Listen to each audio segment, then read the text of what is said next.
আসন্ন জাতীয় নির্বাচন সামনে রেখে বিভিন্ন রাজনৈতিক দলের প্রতিনিধিদের নিয়ে বুধবার চতুর্থ দিনের মতো সংলাপে বসেন প্রধান নির্বাচন কমিশনার এএমএম নাসির উদ্দিন। সংলাপের প্রথম পর্বে জামায়াত, এনসিপি ও গণসংহতি আন্দোলন সহ ৭টি রাজনৈতিক দলের প্রতিনিধিরা অংশ নেন। আলোচনায় অংশ নিয়ে কমিশনের বিভিন্ন অসঙ্গতি তুলে ধরেন রাজনৈতিক দলগুলোর প্রতিনিধিরা। মাঠ পর্যায়ে শতভাগ লটারির মাধ্যমে প্রশাসনের রদবদলের দাবি জানায় বাংলাদেশ জামায়াত ইসলামী। দল তখন অঙ্গীকারনামাটা কোথায় জমা দেবে?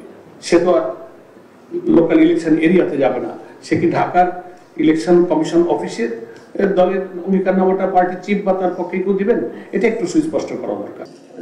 এই আপনার এই বিধান পড়ে মনে হয় না যে আপনি যে শাস্তিটা আরোপ করতে চাচ্ছেন, কে শাস্তি আরোপ করবে এই মর্মে আচরণ বিধিতে থাকা উচিত ছিল। এ সময় গণভোট ও জাতীয় নির্বাচনের জন্য পৃথক বুথ ও জনবল দেয়ার দাবি জানান তারা। একই সঙ্গে প্রবাসীরা কিভাবে গণভোটে অংশ নেবে সেটি কমিশনের পক্ষ থেকে স্পষ্ট করার কথা বলেন রাজনৈতিক দলের নেতারা। যে ইলেকশন কমিশন ফার্মনেস করবে, কনফিডেন্ট এবং ভূমিকা রাখার মতো দক্ষতা এই কমিশনের আছে। এটাকে নষ্ট করে দিতে পারে যদি লেভেল প্লেইং ফিল্ড এনশিওর করা না যায়। শুভেচ্ছা বক্তব্যে সিইসি বলেন, একটা সুন্দর নির্বাচনের জন্য আচরণবিধি পরিপালন গুরুত্বপূর্ণ।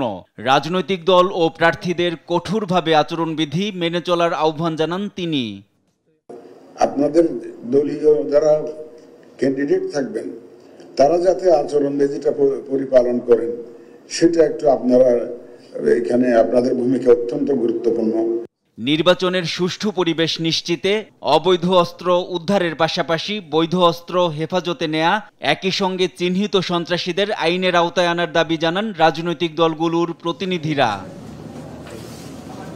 এনআই নাহিদ, দেশ টিভি, ঢাকা।